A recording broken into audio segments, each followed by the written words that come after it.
we were talking just a second ago about what was, how scary it was, or at least most kids have a much different impression of this place when they first get committed. Yeah. So tell me all about that. Tell me what you thought this place was like. How did you form those ideas? And just tell me what that was like, finding out you were going to have to go to TYC or TJJD.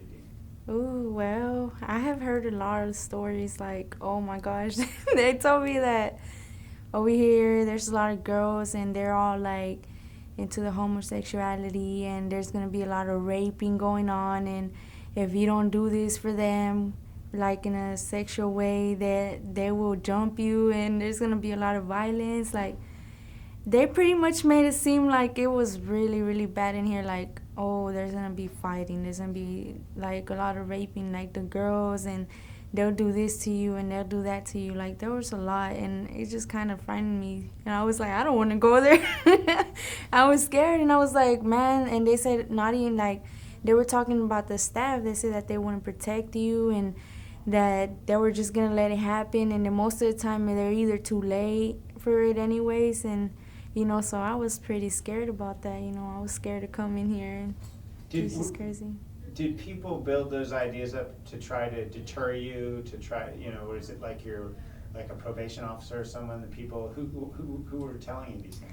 Well, it was mainly the people where I was in the other facility. Like, they all told me that, and like the girls, like the juveniles, they were the ones telling me. But I mean, as far as the staff, they would tell me good stuff, like, no, it's just like here, but you get a lot more opportunities over there, but the kids, they would tell me different, and there was this other girl that actually has been to TYC, so she told me a whole different story, and I was like, oh no, I don't want to go there. So if you could get in a time machine and go back and find that version of you that just got committed to TYC, mm-hmm. and say, look, I've been there 7 months now, and let me just tell you how it really is, what would you tell that version of you so she wasn't so scared? Well, I would say, like, don't be scared. There's nothing to be afraid of. I mean, staff is always there to protect you, and even if there is something going on, which it rarely even happens, and not since I've been here, it doesn't happen, so you're really safe in here, and there's fighting, yeah, but there's no really like raping and stuff like you would think, and there's always cameras, there's cameras all over the place, so none of that can really happen. And like, you're pretty much safe because staff will be there just on time, even if you do get in a fight. There's nothing to be afraid of, and this place is really great. Like, it will help you with your life and to get it straight, so it's not really nothing that you've heard out back there where you were at in your JDC or where you came from. It's not what you thought. It's not what I think or thought it was, It's a lot more better. So I'm going to ask you a question off to the side here, is that because a lot of the guys, none of them ever admit to being scared, Yeah. It's a thing. But do you think it's any different from guys, or do you think they're just putting on a front? Tell me about what you think guys are going through at orientation.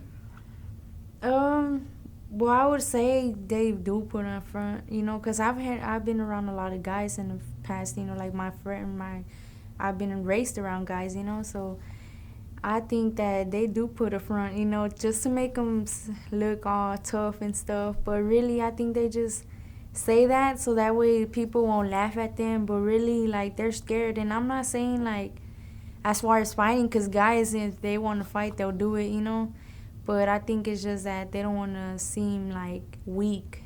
So I do think it's a front. I think they really are scared to get there because of the things they heard. But I think they overcome it, like, the fear, Let's talk a bit about your rights, because you don't, contrary to what a lot of kids think, you don't give up all of your rights being in here. Mm-hmm. So with regard to, you're here to do a program, you're here to improve yourself and to learn. You have certain rights to be free from abuse and other things that might distract you from that. So tell me a little bit about the rights that you have and that the staff actually make an effort to protect.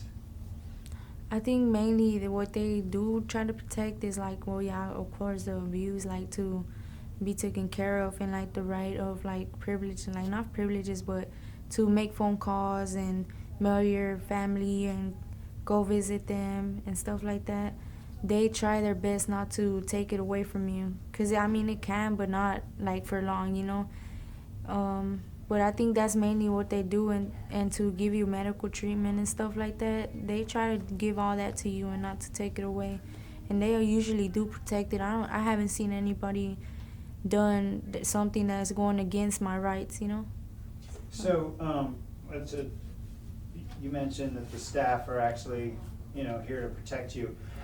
A lot of, I think, kids coming in think the staff is just like a bunch of police. They're the authoritarians to crack the whip when you break a rule. Yeah. But tell me about how that's different. What are the staff really like? And obviously some are here because it's their job, but there's a lot of them are here because they really want to help kids. Yeah. So, tell me about that. Tell me about how the staff are different from what you originally thought. Well, a lot of people say that the staff are crooked and that they will do this and they can do that, but really they're not. They go by what they have to do. If there's rules they have to apply in their everyday lives, and they do it. They follow the rules as best as they can. They treat you good. Anytime you need to talk to someone, they'll probably be there if they're not busy. And, like, they pretty much help you out. Like, when you're having struggles or problems, like, they would help you out and try to encourage you to keep going. And even if you're getting in trouble, they try to keep you in your dorms and for you not to get into trouble, because most of the time they try to work with you as much as they can. So I think pretty much the staff are really helpful in here. They're not what people say they are. They're different. They're completely different. They're the opposite, actually, because they actually do protect you, and they try everything, and they try everything to prevent anything like that to happen, So. Has there been a staff in particular, anyone you've gotten particularly close with, or that you feel like is a good mentor or role model that you're gonna, remember as having a stronger impression on you than some of the others? Yeah, I think my case manager, I think out of everybody, my case manager, and I would say, one of my AM staff he's a 5. Do you want me to say name? Doesn't matter, sure. Yeah, well, I think, there's a staff named Mr. Pageant. He's really trustworthy, and you can tell him anything. And my case manager too, Miss Whaley, she's really helpful, and she would, if you need help with anything, you can go to them, two people. And the chaplain boss too, they help you out a lot. They would actually sit there and listen to you, and if you're into any trouble, they will help you get out of it. Tell me about the role your case manager plays in, your day-to-day life and helping you out. Well, pretty much she helps me. She believes in us, she believes that there can be a change in us, and she pretty much is there, and she tells you everything you need to hear and not what you want to hear. She tells you what you need to hear so that way you could do better, and she's pretty much trustworthy. You could tell her anything, and she would help you deal with it. She will find ways to help you deal with it. So I guess, she's helped me get my stages and do a lot of improvement, because I think without her, I wouldn't really be where I am now, so. That's great.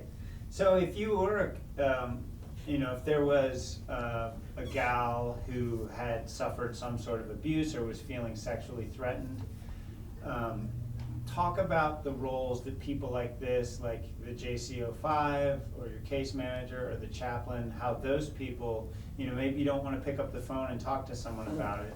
Talk about the role these trusted staff could play in helping you resolve a situation of abuse or potential abuse.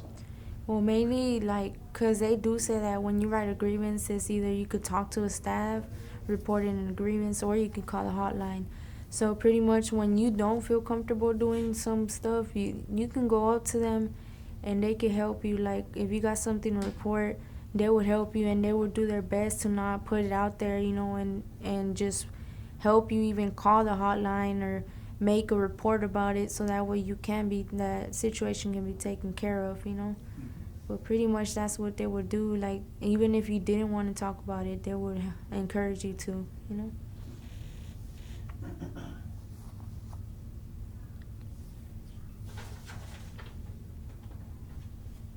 So the guys are, always talk about the issues they have to deal with in the dorms and whatnot, and it's usually having to deal with aggression and that sort of, their outward toughness and such. And all the girls tell me it's all about relationships in here. It's like, you get in a relationship with one girl, turns out she's got someone else if you're new, and now that girl's gonna jump you, and you gotta be mindful of that, you gotta steer clear of that. So, that's probably, if you look at the PREA violations that happen in a girls' facility, they probably a lot stem from that, from relationships and things like that. So what would your advice be? Well, first, tell me about how you avoid that stuff and how you be mindful of it, and how you don't get a PREA charge. You've got to recognize that stuff, and how do you steer clear of it? It's, there's a lot of it going on. Yeah, well, it really is a lot going on, in the dorms, especially, like, you got everybody talking to each other. But, I mean, the basic way I do it is I just focus on myself and what I need to do, not on another girl that's here. I don't focus on anybody else. I focus on what I want for my future. And it's basically focusing on yourself and not getting too comfortable, because if you get too comfortable, that's when you start messing up and going into relationships and getting with the wrong person. So mainly if you don't even, because most of the time when you're in here, you don't know that person for long till you start talking to them. And most of these girls just jump into a relationship. So, like, I wouldn't say to do it, but even if they do, I would say to watch who you're with, because they might lie about their age and you could get a PREA charge, or they might have somebody else and you can get jumped, or you can get assaulted by another kid that's with that person. So I would just say focus on yourself and don't go around worrying about everybody else, because everybody else is not important. The important person here is you, because you're here to help yourself out, not them, or to please them. So that's pretty much what that's what I do. So I don't know. That's good. If it's working for you, it'll work for other people, I would think. Where do people jump people here? I feel like there's cameras everywhere and there's staff everywhere. Is it like in the rooms, or, and this isn't for the video, I'm just, where does that kind of stuff happen so that they get their, how do you have the opportunity to jump somebody? Well, mostly they do it because, well, I've never been here when someone got jumped, but I've heard, most of the time it's going to when they're going to drop off the trash and you got to walk certain amount of, and it's 2 or 3 people going, it happens there. Or whenever you see a blind spot, any blind spot that you can get when you're out in the field, because the staff would have to take time to run out there. I would say too, like, in the cafeteria, like, since there's different dorms together, you go in there and you could be communicating, like, slickly communicating, and out of nowhere everybody just gets up and just does it, Yeah. But it's like they don't really care about the cameras anyways, because if they're gonna do it, they're gonna do it. There's a guy I was at a prison up in Indiana, and the morning of his release hearing, he threw a towel over a camera in the kitchen and got in a fight with a guy. And then 15 minutes later, they came in and pulled the camera off. But it's like, you're covering the camera, and they know if you're covering the camera, it's because you're up to something, and later the guy's walking around with a swollen lip. It's just funny, like, he thinks, like, oh, I'm cool because I'm covering the camera. It's like, right. Anyway, so talk about, there's different ways that if there is abuse, or if you're afraid, or if someone jumps you while you're taking out the trash, what are all the different ways you could report something? If that does happen? Yeah, if something has happened and you need to report it so it doesn't happen again, if you want to be removed from this person, or I would say if you know that you're having conflict with someone, or you know that something's gonna happen, even if it doesn't pertain to you, or it pertains to someone else you care about, like as a friend, and you know that there's gonna be a riot or someone getting jumped or a fight, you should report it, because not only you're helping them out, but you're helping the person that you are, you'll help yourself out by, holding them accountable and stuff like that. And also, like, if it does happen, or it is gonna happen, talk to a staff about it before it happens. And if it already happened and nobody knew, report it either way, because sometimes they do miss things in the cameras, and I guess you will have to tell them where it was at and what happened, and what you saw, and I guess pretty much tell the staff or call the hotline or something if you want to let them know what's going on. And if you know that someone doesn't like you, pretty much tell them, hey, you know what, I want to get put on boundaries with them, because I know that they don't like me. They're trying to do something to me, either in a sexual way or just assaulting me, and let them know, and they would put you on boundaries, and they have to be so many feet apart from you if they do. So that's like the best way I think you could do it.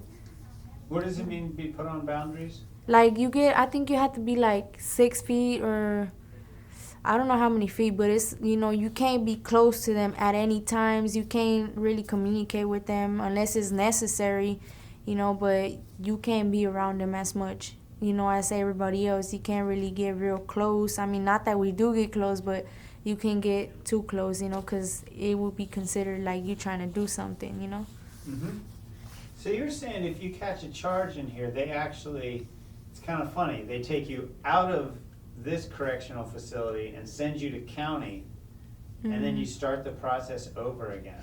I think that many applies to people that are adults, like considered like probably 17 and up, because I mean, you're an adult, you know what you're doing, and if you're doing it with a minor, they could do that. But if not, they'll just send you to security, get a level 2, probably get a court date if it's that serious, and they can recommit you, and you will start your time all over again. But I think it's mainly for people that are 18 or 17. So if you're basically, and maybe you could tell this like you were telling someone at orientation, but if you're 18 and you do a PREA offense, you could get an adult criminal charge. Mm-hmm. Okay. So just tell me that as if you were talking to me in orientation. Oh, just tell you like that? Yeah. Well, if you're 18, you can catch a charge, and there is consequences. It's really serious, and you can get adult time for that. Like, you can get a charge for that. So. Cool. I have that point now. I can use it in the video if I need to. So thank you. Yeah, blue phone. Okay, so again, one of the reasons that we like talking to you is you've kind of worked through all those, preconceived notions and those misconceptions about what life at Ron Jackson was going to be like. Yeah. So, if you had a few pearls of wisdom to share with some of the girls that will be watching this in a few months at orientation, what would you want to share about how they can do good time, work the program, and avoid the nonsense that comes with, the kinds of behaviors that might get you a PREA charge? Well, I guess it all has to do with actually wanting to do it and willing to do it. Because if you really want to get out of here and do your time and not get into trouble, you have to be willing to do anything they ask you. I mean, they're not going to ask you to do nothing bad, the staff, they're going to ask you to do good things. And you're in here either way because you did something wrong and you had to correct yourself. So everything that, even the littlest things that they ask you to do, those will help you, because, I mean, it's just disciplining you, you basically learn how to, have self-control. So when the girls come in here, what they need to do is they need to have self-control, willingness, and, just be open-minded to everything that the staff says, because it's not to do you bad or to make you more of a criminal or to make you do more crimes. It's more to help you out. So basically, just be willing to do anything and keep your mind on yourself, because, I mean, the problem right now is us, ourselves. So if you really want to get out there and you want to have your freedom, the main thing is just follow instructions. And like in here, we had 5 guidelines to success. So follow those. It's not that hard. If you really want to do it, you can do it. And if you do get caught up in something like that and you do go in the wrong lane, then just pick yourself back up. I mean, there's nothing wrong with doing wrong one more time. I mean, just try not to do as bad as you were, I think that's pretty much it. Good. It's good advice.